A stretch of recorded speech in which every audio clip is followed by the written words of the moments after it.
Hey guys, thanks for joining me for this review of the IPL auction. I hope all of you guys watched it yesterday. Bit of a crazy auction. Players went for a lot of money, Chris Morris specifically, but we'll get to him as we start team by team. Being a Calcutta boy myself, I'd like to start with Kolkata Knight Riders. So, what did you guys think of Calcutta's auction? And they bought Harbhajan Singh, Shakib Al Hassan, Karan Nair, Pawan Negi, Ben Cutting, Sheldon Jackson yet again, and two youngsters in Vaibhav Arora and Venkatesh Iyer. What did you make of their auction? I'll start with Nakul and then we can go around.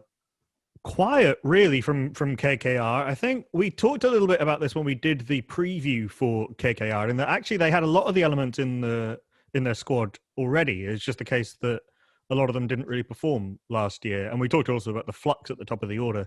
I think it shows some confidence, I think, from McCallum and Morgan and the rest of the KKR setup, the likes of Venky Mysore, that they didn't try and reinvent the wheel. They didn't try and go too far away from what they already had. They added a few things. Obviously, Ben Cutting had some power in the lower order.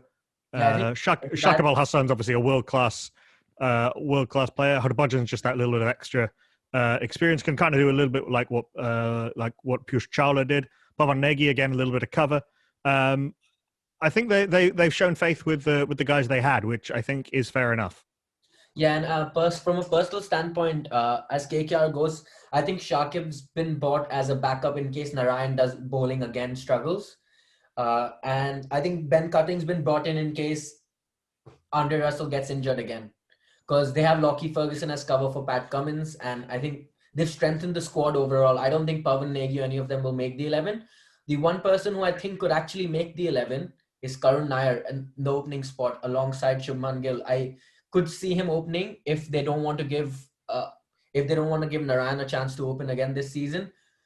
But one thing I'm surprised with KKR personally is that they didn't strengthen their Indian pace attack. I know we spoke about in the preview that they needed a little bit of experience in the fast bowling department, in the Indian fast bowling department. But obviously they brought in Harbhajan Singh because Kuldeep Yadav's not been performing to the ability he has over the last couple of seasons. And I think he'll be good in grooming Varun Chakravarti and use all his experience. I think he'll be the one guiding Nagar Koti or Mavi or whoever plays as that Indian pacer. But I'm surprised we didn't bid for Umesh Yadav. Were any of you surprised by that? Yeah, because he just went for the base price. I thought there's going to be a bidding war for him, but surprisingly, DC got him for just 1 crore. Yeah, what were your thoughts about Calcutta's auction? What do you make of it? I think Karan Nair, as you said, is quite a good pick, and I think Shakib Al Hassan could maybe make the 11. Could maybe come in as an option if Narayan's bowling issues continue. And I think if you look at the opening pair and all of that, I feel maybe it could be Rana and Shubman Gill up front, and then after that it could start with Morgan or Tripathi coming down and maybe keeping Karan Nair as a backup, because they have had issues with the openers and the start that they have had over the years in the IPL. I think though the issue was last year that they had too many openers. It wasn't so much that they didn't have the options, it was that they didn't really know what the plan was. I feel like Karan Nair, it feels like, is a classic sort of, in football terms, he's a good guy to have on the bench because he can cover 3 or 4 different positions, but I don't see him as a starter. Yeah, I think they'd start with Rahul Tripathi to begin with, and I think they're very happy playing Nitish Rana at 3, and I think that Narayan at 4, and Morgan's playing that finisher role with Dinesh Karthik at 5 and 6, with Russell coming in whenever basically 5 overs are left. And I think that's what KKR will start with. Whether they stick to it by the end of the season, you never know. We keep chopping, changing our batting lineup. We are the most flexible batting lineup in the IPL. And I don't know, what did you make of that auction, Greg? Yeah, no, I think you've covered the right points there. I think we addressed beforehand they had a lot of the right pieces that they needed. And they've kind of, I think the key word is cover and protection if they do have injuries or some players are out of form. I thought Shakib was a very good pickup, fairly cheap considering some of the other international all-rounders that we saw go to other teams. I didn't feel they overpaid for anyone. And like we've mentioned, I think Karan Nair was quite a good cheap Indian pickup to cover someone in that middle order. And then you've got Shakib again, or Ben Cutting can cover for either Narayan or Russell, who have both had injury problems in the past. So I thought it was a fairly shrewd auction, nothing too flashy, but covered what they needed. I'm also happy we've got an upgrade on Nikhil Nayak. We let go of Nikhil Nayak as a backup Indian wicketkeeper, and we've got in Sheldon Jackson, who I think is a much better player than Nikhil Nayak, and he's been in that KKR setup before. He's worked with Brendan McCullum, so I think that was also a shrewd signing in case something goes wrong with Dinesh Karthik. He's that Indian backup, because obviously if you have to play Tim Seifert, then you have to let go of another foreign spot. So I think Sheldon Jackson's a good backup option as well that we bought. Yeah, not that Tim Seifert would let anybody down. I think he's a superb player, 100%. Tim Seifert, potentially. Yeah. The other thing with KKR, the final thing we should mention is that KKR have had problems before where the squad's been too small. Mm-hmm. I think it was a couple of years ago they only went in with 18 players. Yeah, I think now no one's. Yeah. So they've got that extra bit of cover this time in case they have another sort of injury-ageddon situation with the fast bowlers. Yeah, 100%. And the next team we'll get into now is also a team that went into the auction with some problems. Chennai Super Kings is the team I'm talking about. They ended up getting Chedeshwar Pujara, surprise, Krishnappa Gautam for 9.25 CR, which I personally felt they overpaid for him. Moin Ali for 7 crores. And then they got some bench strength. They got K. Bhagat Varma, Hari Shankar Reddy, Hari Nishant, and Jagadisan. So what did you make of Chennai's auction, and were any of you surprised with Pujara getting picked up? I sort of love it. I particularly love the idea of Pujara and Sam Curran opening in the same team. I like the look of that. It'll be fun. How much Pujara will play is open to question. I mean, he does have quite a good List A record, and he's got 100, 100. Sure, yeah, and he's very proactive against the spinners. But I don't know how much he will actually play. One of the guys you mentioned there, in terms of the guys who picked up, Hari Nishant had a really good domestic run in the Syed Mushtaq Ali Trophy. I was looking him up and actually was generally quite surprised. I can see him potentially making the 11, particularly given that Jagdishan didn't really convince and Gaikwad didn't really convince last year. Krishnappa Gautam, it kind of a little bit expensive. Yeah, sure. I mean, they got into a bidding war for him, but they had the money. This is what CSK do this thing, and where if they want someone, they'll go after him and they'll throw the money at him. He and Moin Ali both kind of filled that same role of one overseas, one as a domestic player, off spinning all rounders. Obviously, Moin can bat in a few different positions and certainly provides a little bit of energy to their top order, which I think was necessary. But again, I think Chennai don't panic, and it's been one of their great strengths. You know, they've missed the playoffs last year, did really badly, but it's the first time they've ever missed the playoffs. Obviously, they also transferred in Robin Uthappa. Yeah, I think Robin Uthappa will probably open for them. I think they wanted experience in the top order. I think Ruturaj Gaikwad will open. I don't think Sam Curran will open again this season. I think it'll be Gaikwad and Uthappa. Uthappa coming in at 3, then Sam Curran opens. But unless Raina is available, in which case, obviously, number 3 is Raina. Raina coming back is a huge, classic. He's like a new signing. Exactly. Raina, again, he offers that injection of pace and a strike rate to their... and another potential bowling option if they want one. Yeah, Greg, I wanted to ask you, before we went on air, you just mentioned the word recency bias. Did Moin Ali's 6s at the end of that test match get him 7 crores? It definitely didn't do his bank balance any harm, did it? A little flurry at the end when all hope was lost. But yeah, obviously endeared himself to the Chennai faithful. But I think he will be quite a good pickup for CSK. Obviously didn't get too much of a go last year with RCB. But he is that utility player who can bat anywhere up and down the order. For Worcestershire, they use him at 3 usually, more towards the top of the order than he plays, or than he has tended to in the RCB side. And yeah, I can't wait to watch Uthappa and Pujara open the batting together. The other thing to say about Moin Ali is that he, statistically, he's one of the best spin hitters in the world in terms of his strike rate and his average, which obviously works well at Chepauk. Yeah, if I think what I've been reading is that they're having a three-city IPL, 2-city IPL with Pune and Mumbai, and they'll use the Brabant Stadium, the DY Patil Stadium. And that makes it Navi Mumbai also. 3 cities. Yeah. So you're going to use all the stadiums in that area, and they're going to have them in a bubble. I don't know if that's what they're going to actually go ahead with, but those are the rumors coming out after the auction. that it'll be a two-city IPL. Also, the But- final could be held at the Motera. The playoffs could be held at the Motera. Yeah, maybe. But yeah, so what do you make of the auction, Abhimanyu, for Chennai?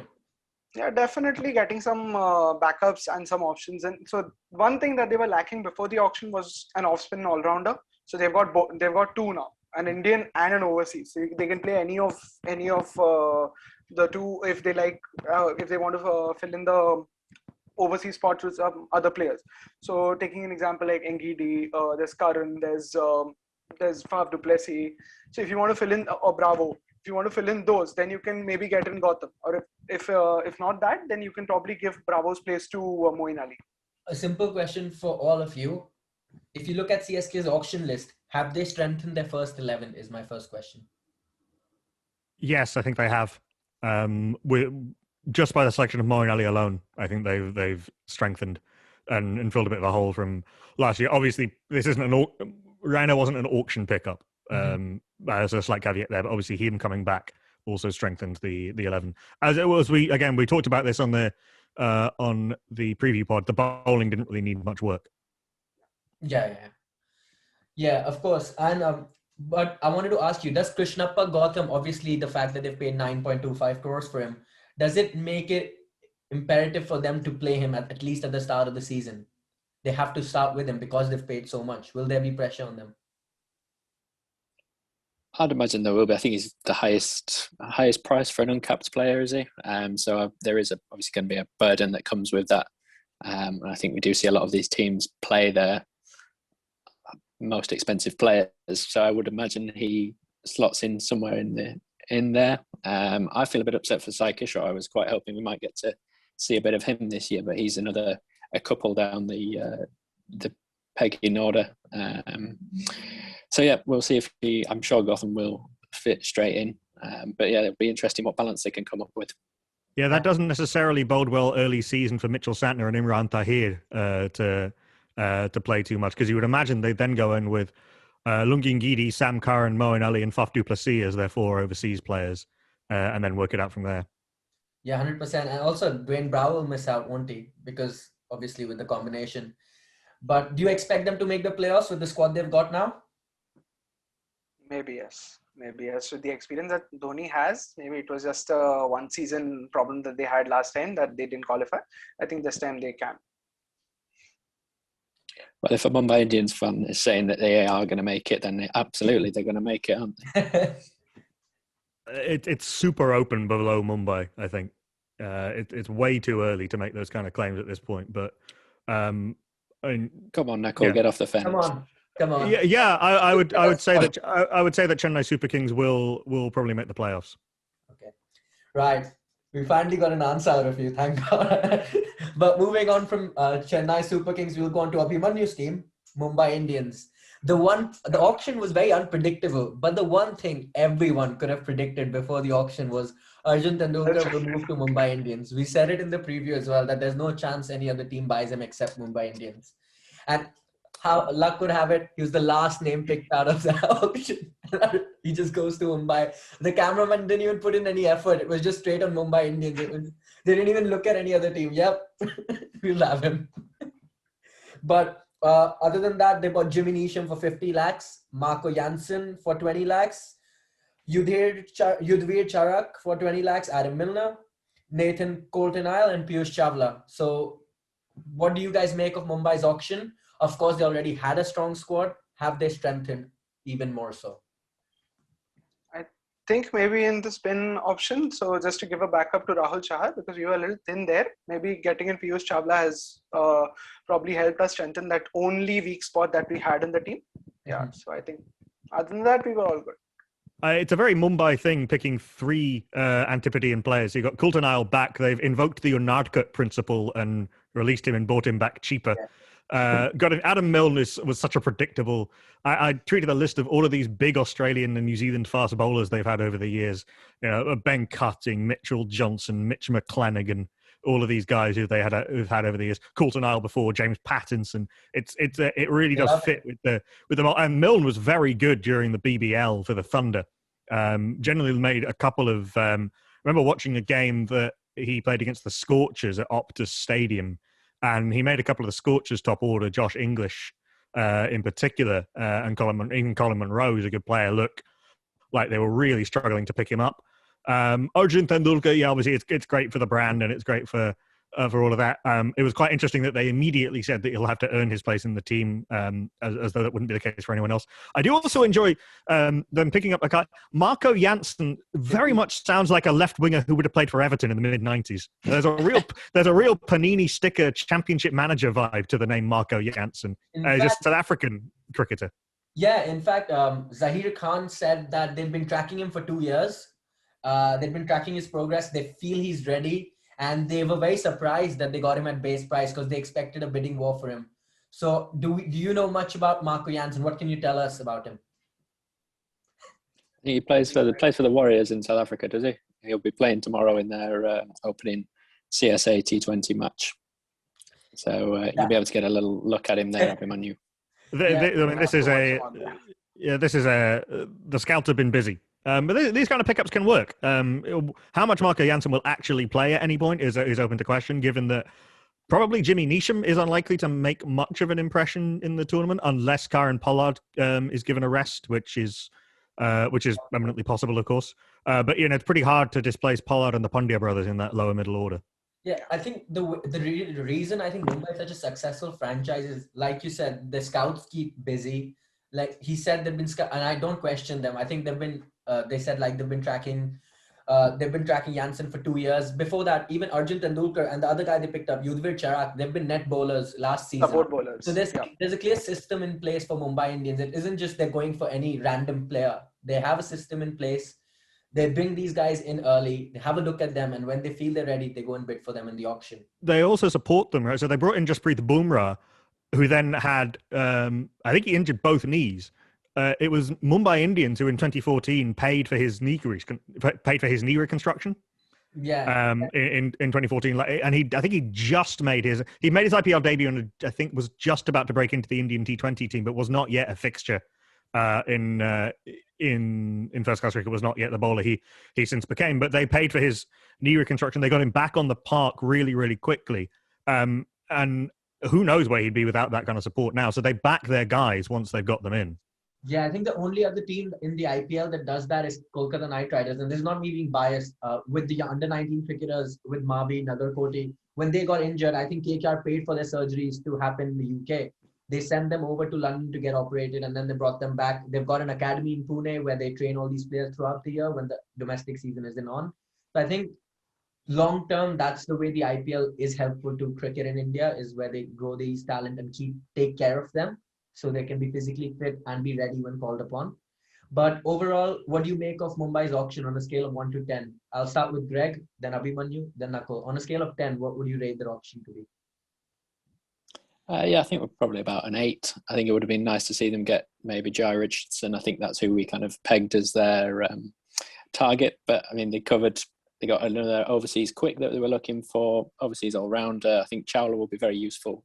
As we've mentioned with Rahul Chahar and that young breed of leg spinners. And yeah, I think they've covered everything they needed. As it's going to be very difficult for those new players to break into the current side. But now filled and covered the squad like they needed to. And obviously Tendulkar was the main pick that they obviously all wanted. Yeah, and Abhimanyu, what do you make of the auction on 10? 8 or 9 maybe, because we were quite sorted before the auction even began, and we just needed a few puzzle pieces right here and there.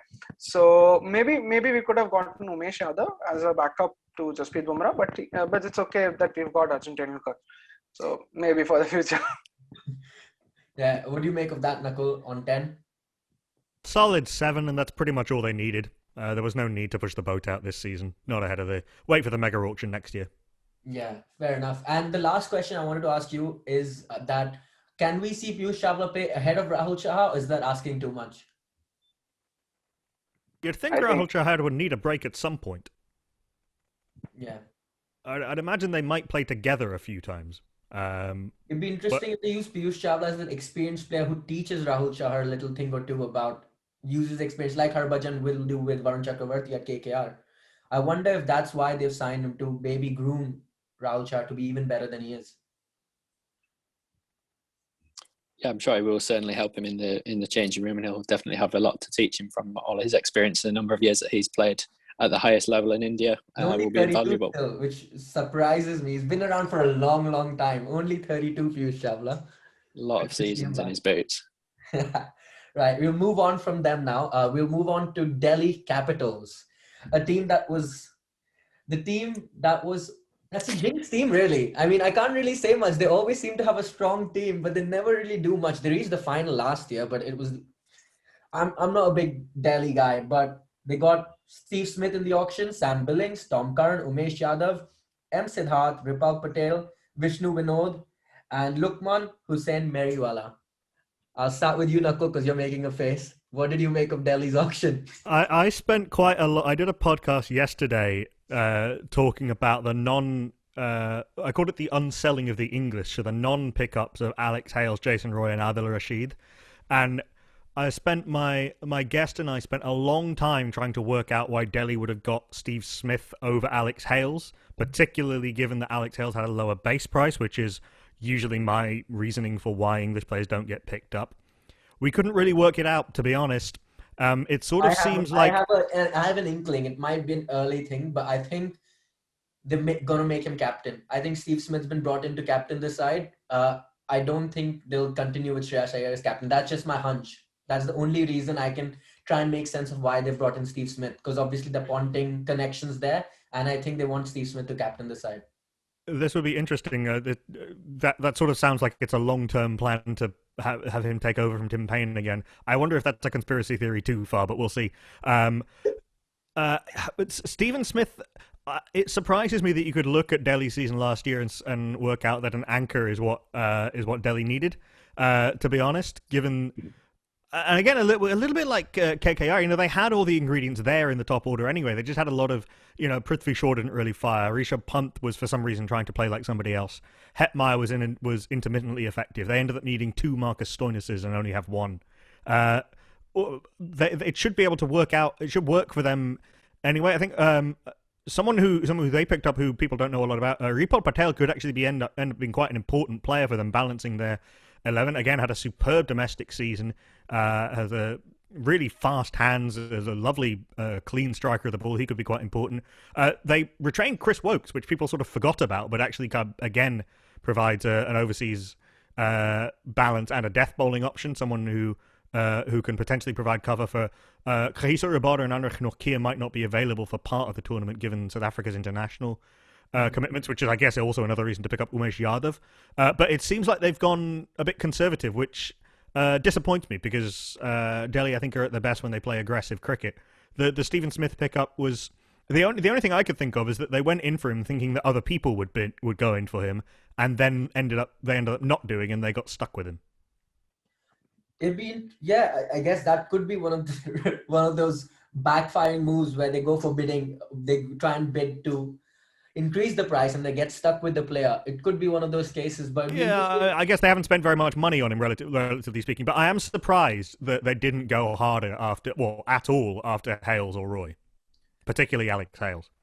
Yeah, well, I think Alex Hales. My personal hunch is that his past disciplinary issues are the reason no team wanted to go for him. But I could be wrong. I'm not surprised KKR didn't go for him because obviously Owen Morgan, whatever. But yeah, Greg, I'll come to you. What do you make of Delhi's signings? I think I'm surprised Nakul's not mentioned Tom Curran's name there. He was quite a surprising. Say surprising. I was probably surprised at how much he went for. 5. Because he's Sam Curran's brother, and Sam Curran had a good IPL. Well, if that's how it is. Tom Curran had a terrible IPL last year, and has had a bad run for England too. Also, the other English guy who picked up, who would be a really good player for a different team, Sam Billings. Yeah, absolutely. But yeah, I mean, that must be Curran. The surname Curran someone must have got confused a little bit there.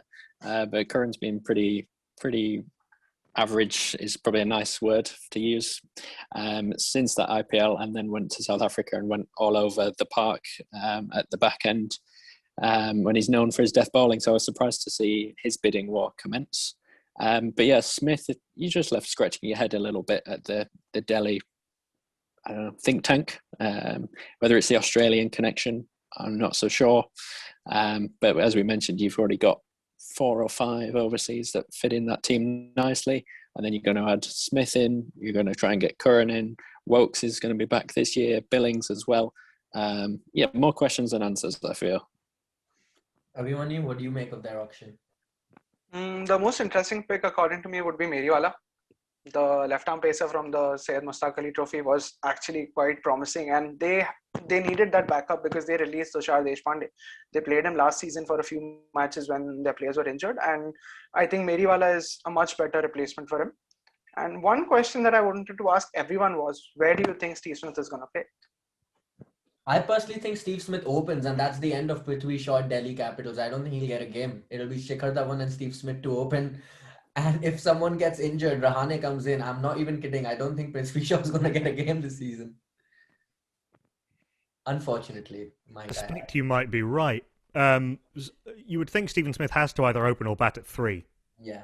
But then I thought that about Ajinkya Rahane last year, and they managed to fit him in the middle order, although it didn't really work. I was struggling to construct a sensible Delhi team that has Steve Smith in it, but then I think I'm more down on Stephen Smith as a T20 player than a lot of people are. But Nakul, you used the word sensible. Delhi haven't done anything sensible in the last. I don't agree with that. I don't think the Delhi Capitals they've had a very clear game plan since they rebranded, and it's built around young Indian talent, batting aggressively, aggressive bowling. They've gone away from that as they've started losing a few games, and last year they went conservative and it almost bit them on the backside, and then eventually they just didn't have enough against Mumbai. I do think that they may have taken the wrong lessons from last year, in that if they think that they needed more solidity and more reliability in the middle order, I think they've made the wrong call on that, and I don't think that they will make the playoffs. The one thing about Delhi that I, as a KKR fan, am envious of is the Indian fast bowling. They've got Umesh Yadav and Ishant Sharma, both of whom are very experienced. If I was trying to look after the auction if there's a trade window, because I really think KKR need that Indian pacer. I was wondering if KKR could trade maybe one of their players and get Ishant Sharma, Umesh Yadav in back, but I guess I don't think the window's open. I couldn't find much online. But that's enough on Delhi, unless any of you have anything to say. Do you guys agree that with Nakul that Delhi won't make the playoffs? Maybe not. I think they probably are one of the teams that has maybe not weakened themselves, isn't the right word, but hasn't added anything from this draft. As Nakul said, they're built on kind of the young Indian talent, and I feel that you're adding kind of Smith in the middle there is going to force a squeeze on Iyer and Pant. What they really needed was someone at the top to add some explosiveness to the top. But it'll be interesting to see if Prithvi Shaw does continue at the top or not. So the fifth team we're going to talk about, I like to call them the Galacticos of the IPL, RCB, personally. You may not agree, but they went and bought Glenn Maxwell for 14.25 crores. They bought Dan Christian in for 4.8. Kyle Jameson for 15 crores. They then bought KS Bharat, Suyash Prabhu Desai, Mohammad Azharuddin, Rajat Patidar, and Sachin Baby. Nakul, you've got a wry smile on your face. Why is that? RCB gonna RCB. So many lines. Mohammad Azharuddin, not that one.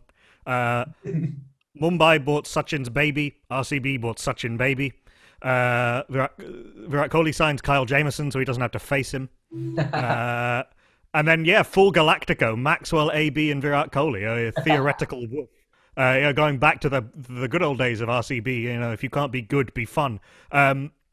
I look at RCB, they've got a lot of really good overseas players, but there's no way they can fit them all in at the same time. You've got a lot of really good, Daniel Sams, Kane Richardson, and Kyle Jameson is a pretty good death bowling attack, but there's no way they can all play at the same time. Dan Christian's a really good player. Probably can't fit him in. Adam Zampa's a really good player. Maybe can't fit him in because you need Josh Phillippe probably up the order, unless you're going to mess things around again and try and move Virat Kohli up out of that number 3 slot, which I don't think is a good idea.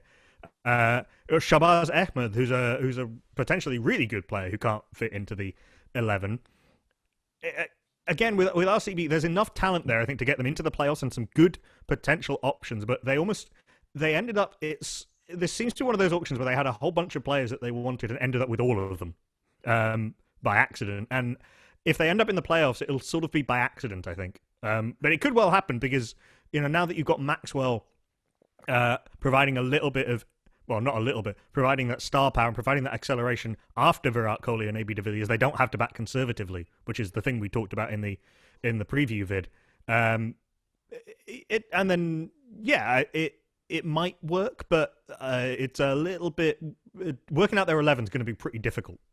There's a thing I read on Glenn Maxwell. He's like that first boyfriend in the IPL. He's like that first boyfriend. Everyone knows he's not the right guy, but they're hoping he's the one. And that's why every year he doesn't perform, but he still goes for so much money. He just goes for so much money every season. He scored just over 100 runs in 13 games. Maxwell is Maxwell's a genius. Maxwell is a genius. He is a wonderful, wonderful cricketer. No one knows why it didn't work last year. It makes no sense why it didn't work last year. It should work. It should work, and RCB will be hoping it works because they spent so much money on him. Greg, what do you make of RCB's auction, and who was that standout player for you? Well, first of all, I have to apologise to Nakul because he mentioned in the preview pod, his first words was Maxwell, and I thought, absolutely no way. I don't know what you're on about. But my apologies, Nakul. I held my hands up and said you were absolutely spot on, sir. Well played. I would have thought there was too many spinning all-rounders in that side because I would have picked Chahal, Zampa and Sundar players as well for me. But if you had the firepower of Maxwell in, why not, I suppose? It will be fun to watch. I was surprised Jameson went for so much as he did. It was quite an exciting bid even more to watch. I've seen quite a bit of him in the Super Smash, and he's a very useful player. He hits a long balls with good pace, and will be difficult to face. So yeah, but I'm just struggling, scratching my head where we fit them all in is the main question. I was looking at the RCB squad earlier, and I think AB de Villiers has to play, obviously. Josh Phillip has to play as the wicketkeeper unless they put their faith in KS Bharat, who's currently with the Indian team as backup. But last year they gave AB the gloves in a few games, but I don't think he wants to do that. The reason I don't think AB will don the gloves is because their coach came out and said that they want to reduce the amount of pressure they're putting on AB de Villiers. So I think they want him to focus on his batting. So I think Josh Phillip plays. I think AB de Villiers plays, and then the question comes: who are the other two they go ahead with? Obviously, they've let go of Chris Morris. Does Kyle Jamieson have to play? It's the same question I asked because they spent so much money on him. Does he have to play now at the start at least? Yeah, I think he does. I think he does need to play because they want to fill that void of Chris Morris going away. One thing that RCB did was a peculiar RCB thing to do was even after letting go of Chris Morris, they went for him up till 10 crores. That's after the price tag of 10 crores is when they let go of him. Better they could have kept him as a player and probably not gone for someone like Jameson.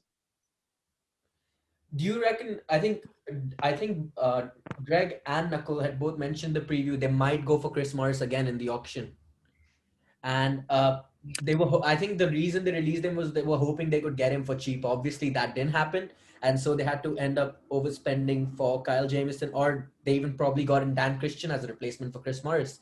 You never know, but yeah, Nakul. So I'll come back to you first. Who are the four foreigners if you were making that RCB side get in that first game at least? AB de Villiers, Josh Phillippe, Glenn Maxwell, and Kyle Jamieson, which is harsh on Adam Zampa because I think actually he might be a better option in terms of the balance of the side, but I think it'll be those four. Obviously, AB, the two big name signings, and the one sensible wicketkeeper option. It's also really harsh on Kane Richardson, who's a really good death bowler. Mm-hmm. Yeah, do you agree with that, Greg, yourself?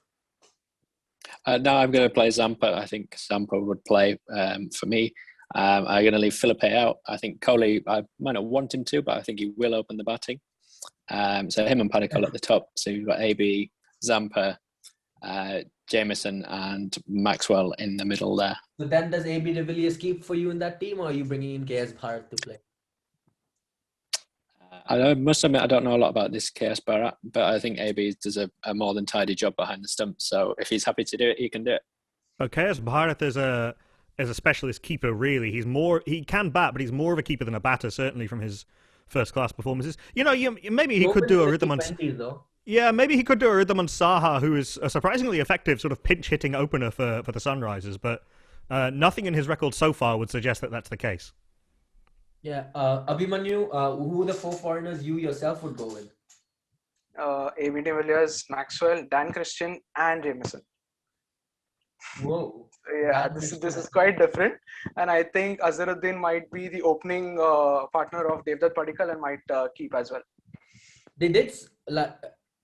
Azharuddin did have a good domestic tournament in India as well. So is that the reason you think that RCB will play him in the 11?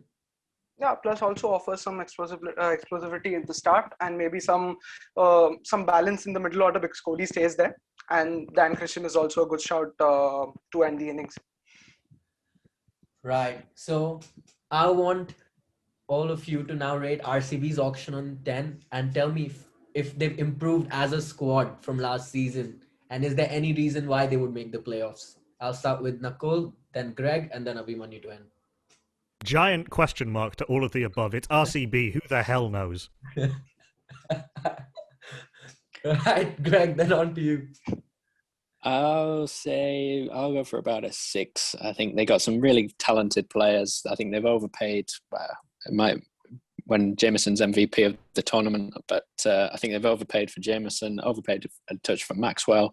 But yes, I think they make the playoffs because Dan Christian has an excellent T20 tournament record. So hopefully they fit Dan Christian in because it doesn't look like he'll be able to make that side at least for the first few games. He wins wherever he goes. Maybe he can break the RCB jinx. What do you think? But he was with RCB in 2013, right? And he still didn't manage to win. That's the only place I think that he's not won. So yeah, I think 5 or 6 maybe. They're not too good. They overpaid quite a lot for a few players that they could have got for cheaper. They could have had the replacements available for a cheaper rate. Yeah, and we'll move on from RCB, who had a very busy auction, to a team that did not have a very busy auction. Sunrisers Hyderabad. They only bought 3 players, which is the least by a big margin in the auction. They bought Jagadisha Suchit for 30 lakhs, Kedar Jadhav for his base price of 2 crores, and Mujib for his base price of 1.5 crores. Greg, what do you make of Sunrisers' auction, and are any of them players that will strengthen their first 11? Well, I was pleased to see that they didn't tinker too much. I think they're a pretty well-organised franchise. We mentioned before they had a lot of the right pieces already. Obviously got to the playoffs last year. And they didn't have a lot to spend and very few slots available. So they were kind of restricted in that way as it was. And as we did see, the likes of the Punjab Kings did spend a lot of money.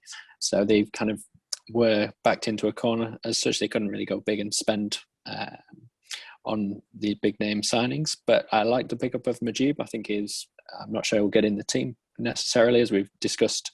They've obviously got a wealth and a depth of riches when it comes to overseas players. But yeah, I was a touch surprised to see Kedar Jadhav picked up. I thought he was a touch overpriced. But they were looking for an Indian bat, perhaps, to if there's any overseas injuries with the batsman. But yeah, quite a sound auction, I would have said. I think they were in the bidding war for Shah Rukh Khan as well as Shivam Dube, if I remember.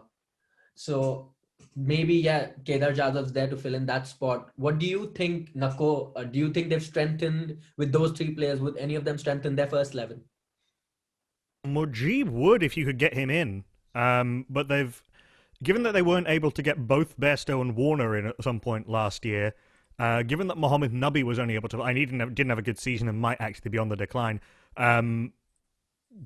All of these, they had a lot of very good players that they weren't able to fit into the team. I would quite like to see them find a way of getting Rashid and Mujib into the same 11, because I think it would take a lot of pressure off Rashid and make him even more effective. And Mujib can bowl at any stage of the innings as well. I'm just not quite sure how you do it. Maybe you could get Rashid, Mujib, Bairstow and Williamson into the same 11, or Warner and Williamson, but it's a confusing one as to how they do that, to be honest. Kedar Jadhav, Has he He's been more never of had a finisher or an all-rounder? That's the question I want to ask. as injury cover, I think. I mean, maybe he's you look at Abhishek Sharma and Abdul Samad and Kedar Jadhav, and they're all kind of they're not the same player in terms of profile, but they all do the similar kind of role. But then Kedar Jadhav could also maybe be a replacement for Manish Pandey if he has a bad season.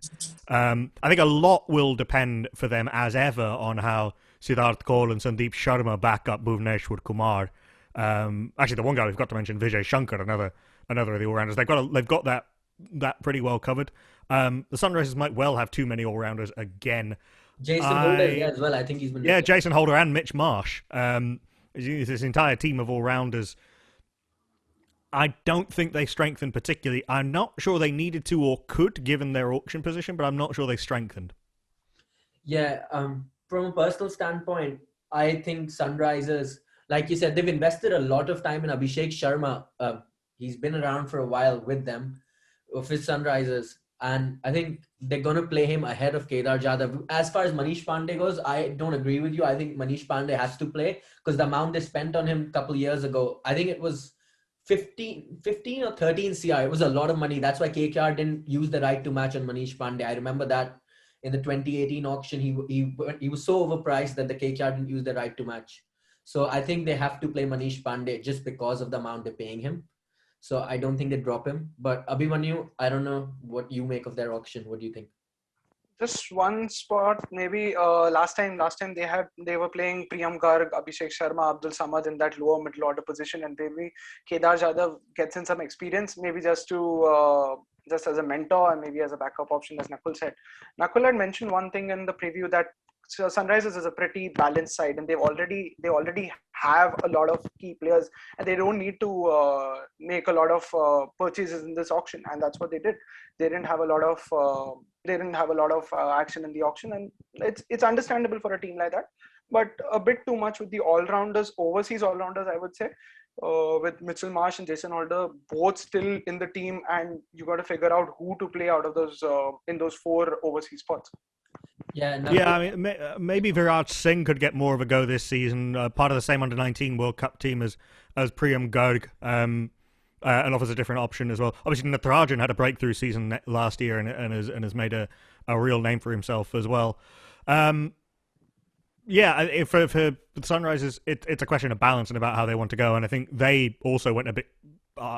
They went conservative, and it kind of worked last year, which is an odd thing to say given that Delhi made the final. But it seems to suit the Sunrisers better. That sort of get something on the board and let our bowlers do the work. Perth Scorchers option.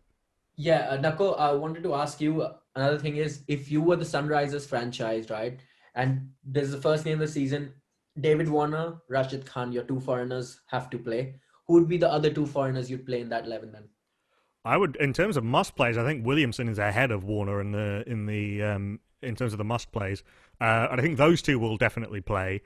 I think Jason Holder did so well for them last year that it's hard to see him not playing.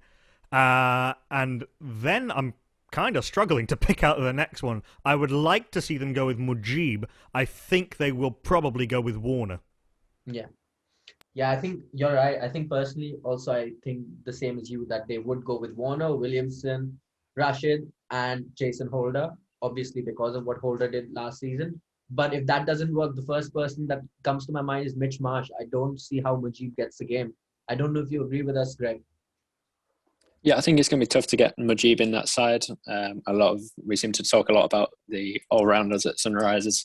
But yeah, it would be good to see them both working in tandem together, because as we mentioned in the preview, a lot of teams are now kind of accepting maybe 18 or 20 off Rashid Khan's 4 overs. As long as he doesn't get a wicket, we can attack the other 16. But then if you've got Mujib as well, who obviously doesn't command quite the same presence, but is very economical compared to a lot of other bowlers, I think he would then you're down to 12 overs, and then you're kind of having to attack Rashid Khan a bit more than you probably would like to. But yeah, it's going to be difficult to see them fitting both of them in at the same time. Yeah, and do you agree with that, Abhimanyu, that they'll struggle to fit in Mujib and Rashid, or do you think there is a way they can fit both of them in? Yeah, it's going to be a little tricky for them to figure out the overseas players, because they have a lot of first team overseas players. There's like Bairstow getting benched is something odd that we got to see last year. So maybe again they'll have issues with that, and probably that's the reason that they are struggling to make it to the final. Right. I think that's covers Sunrisers Hyderabad. Any last thoughts? Do they make it to the playoffs this season, Nakul and Greg? No, it's too confusing. The strategy doesn't make any sense from the outside. I think it's the Sunrisers on the bubble again and not making it this time. And what do you think, Greg? Yeah, hard to disagree, but I think David Warner scores a lot of runs in India in the IPL. So if you've got that firepower up at the top, it depends if the other bowlers come to the party alongside Rashid Khan. It'll be interesting to see Natarajan after his breakthrough with the Indian team, if that confidence plays into the fact and he partners Rashid Khan to a point where they both have brilliant seasons, and then that can help Sunrisers go further. Only time will tell us. But another team, which actually got the record signing, the most expensive player bought in an auction, for Rajasthan Royals, Chris Morris, 16.25 crores, only the second highest paid player in the IPL behind Virat Kohli. That's not a bad place to be in, is it? Other than that, they bought Mustafizur Rahman for 1 crore, Jaitan Zakaria for 1.2 crores, Liam Livingston, 75 lakhs, Shivam Dubey for 4.4 crores, bidding more for him. Who would have thought? Akash Singh, Kuldeep Yadav, and KC Karyappa for 20 lakhs. Greg, you'd predicted this, that there'd be a bidding war for Shivam Dubey, which you never thought you'd say. I remember you saying that. Were you surprised by their picks in the auction? What do you make of the auction and Chris Morris as well? I was more surprised that something I said came true, to be honest. But yeah, we've seen it with Rajasthan. I think over the last 4 years, they've had the most expensive player in the auction for 3 of those 4 years. So yeah, I thought I've seen an interview with Chris Morris this morning, and he's struggled to get a bit of sleep last night. I think his brain's going with how he's going to spend his newfound money. But I think he's a very good addition to any team. I think he'll bring a lot of experience. I'm not sure there was definitely what they were looking for, but we did kind of pinpoint an overseas all-rounder. So he definitely fits that bill. A lot of money for him, but I think he's got a good head on his shoulders and will be a very useful player to accompany Archer at the death.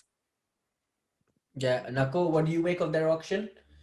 Are you happy with the players Rajasthan have bought, and can you see a strategy there?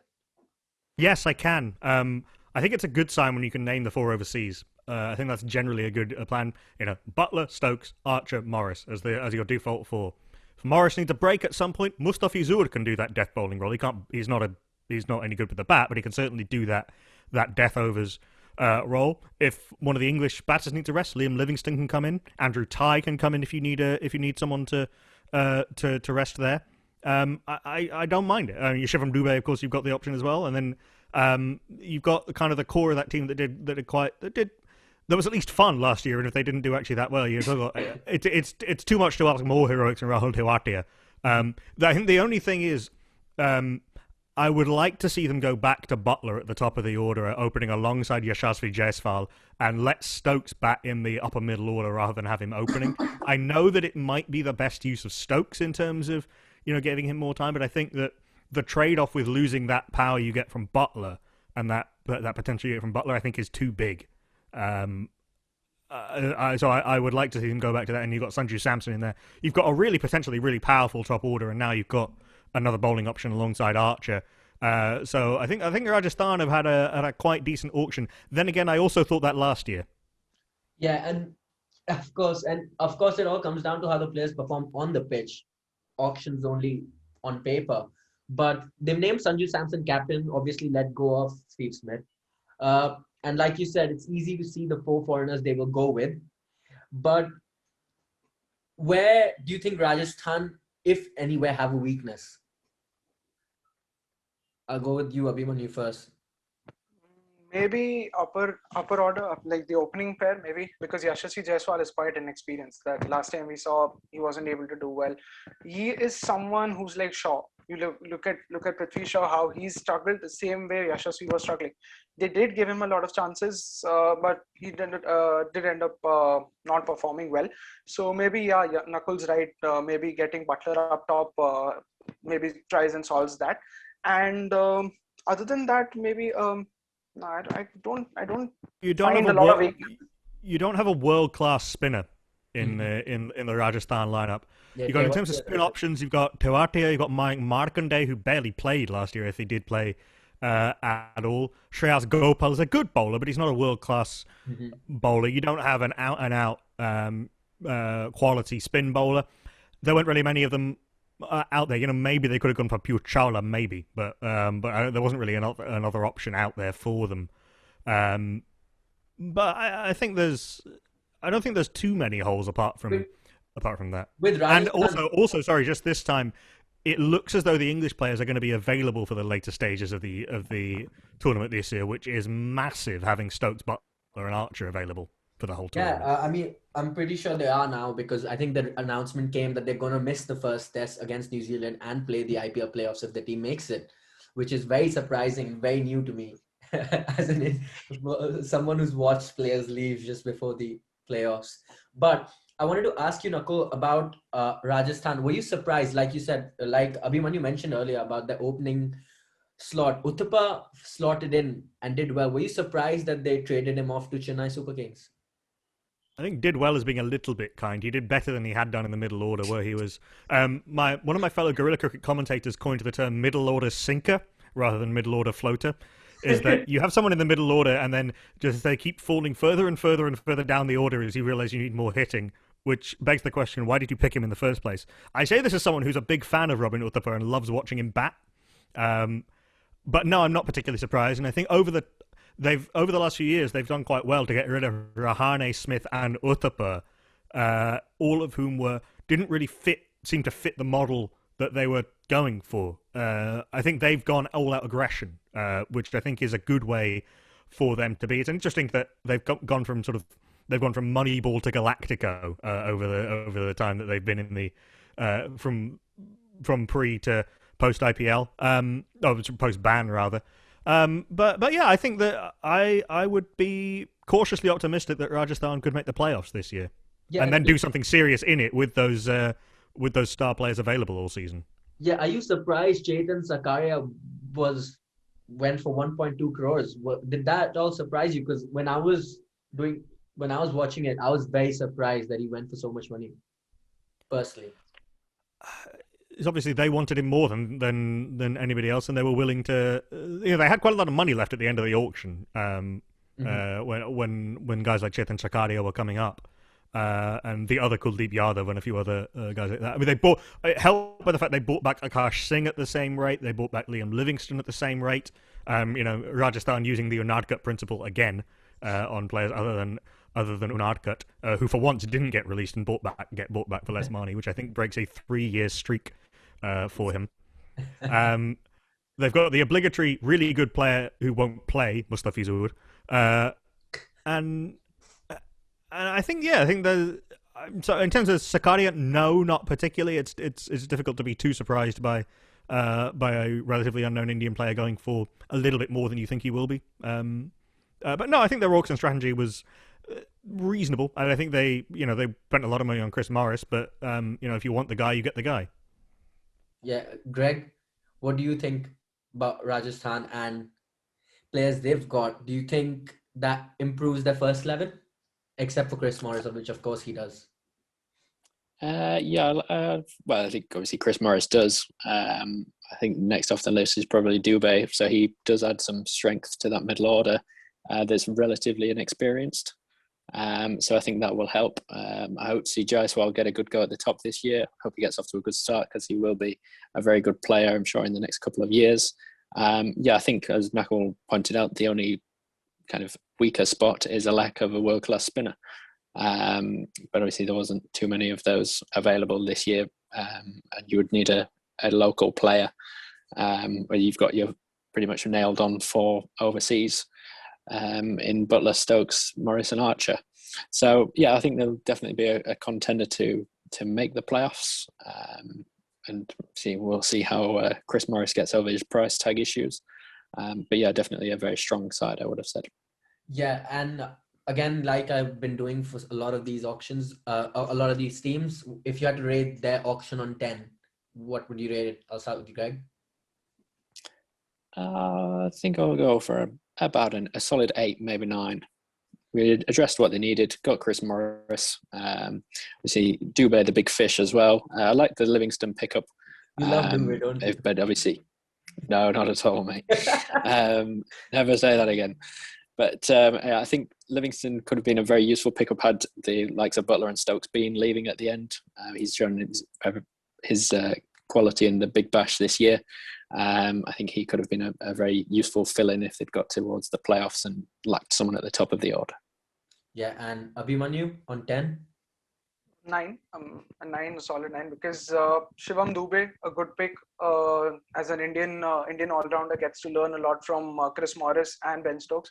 Jaitan Zakaria, left-arm fast bowler, did well in the Syed Mustaq Ali Trophy and could maybe get a few games here and there. And Nakul? I'll give it an 8. The fact that they didn't manage to get in a spin upgrade on Gopal and Markande and Parag and Tewatia, I think is a slight black mark, but I think all in all pretty good. Chris Morris, obviously the headline, and I think I fall somewhere in the middle of Abhimanyu and Greg in terms of my assessment of Shivam Dubé. The star player. And then now the last team we'll come to, the rebranded Kings 11 Punjab, since we did the auction preview. It's now Punjab Kings. They went in the auction with a lot of money, and that's saying a lot of money. They ended up getting David Malan for his base price, 1.5 crores, which is a steal, in my opinion. Got Jai Richardson for 14 crores, Fabian Allen, Raul Meredith, Saurabh Kumar, Shah Rukh Khan, Jalat Saxena, Moises Enriques, and Utkarsh Singh. Which one stands out to you, Nakul, and why? I'm going to say Jai Richardson and Riley Meredith. Mm-hmm. They'll have wanted either. They somehow ended up with both, and I'm not really sure how. They still ended up having 18.8 crore left at the end of the auction. So it's amazing how much releasing Maxwell freed up for them. And I guess probably, I can't think they were paying Sheldon Cottrell that much money when they let him go. I think Punjab are a good bet for the playoffs this year because they've addressed the death bowling with, not that Richardson and Meredith can both play, but I think we all talked about Jai Richardson as the number one target for at least 4 teams in this tournament, and Punjab were definitely one of them. They threw the money at him. They had the money. They got him. I would like to see Ishan Porel get more of a game next year as a balance to that. Fabian Allen, again, quality player, probably won't play. Seems to be the story of his IPL career. I think that Darwin Malan actually is a nice little balance to in their top order, because the problem they had last year was that KL Rahul and Mayank Agarwal would start like they'd been fired out of a gun and then slow down. David Malan is the exact opposite. We use this phrase "starting like a train" to make starting really quickly. David Malan starts like an actual train in that it takes him a while to get going, but once he gets going, he's unstoppable. Mm-hmm. It's the classic thing in when he's playing for England. He's 15 off 15 balls, and he scores like a 70 ball 100 or a 60 ball 100, and he's done this time and time again. So I quite like that balance with him. So maybe they go in with the 4 overseas. Then again, it's very top heavy, but then they go in with the overseas then of Gale, Malan, Pooran, and Jai Richardson. And actually, that was going to be my next question. I was going to ask Greg if you think the fact that they've got Malan in now, they'd want to play him because obviously the world number 1 T20 batsman. They want to play him. Does that mean Gale will not play in the 11, or do you fit both of them in? And if you do, then what happens to Nicholas Pooran? Where do they fit all these batsmen that they've got? Again, it's a head scratcher, isn't it? But I think Pooran definitely plays. Gale definitely plays, I would say. I think Gale's probably maybe the one that's on the edge. I think Malan will definitely start the tournament. But again, Gale might need a rest at his age. He might want a couple of games off here and there, so you can address a bit of the balance a bit better there. But yeah, I think you take those 3 batsmen at the top, and then kind of you're going to have to play Jai Richardson, aren't you? I was surprised Riley Meredith went for as much as he did.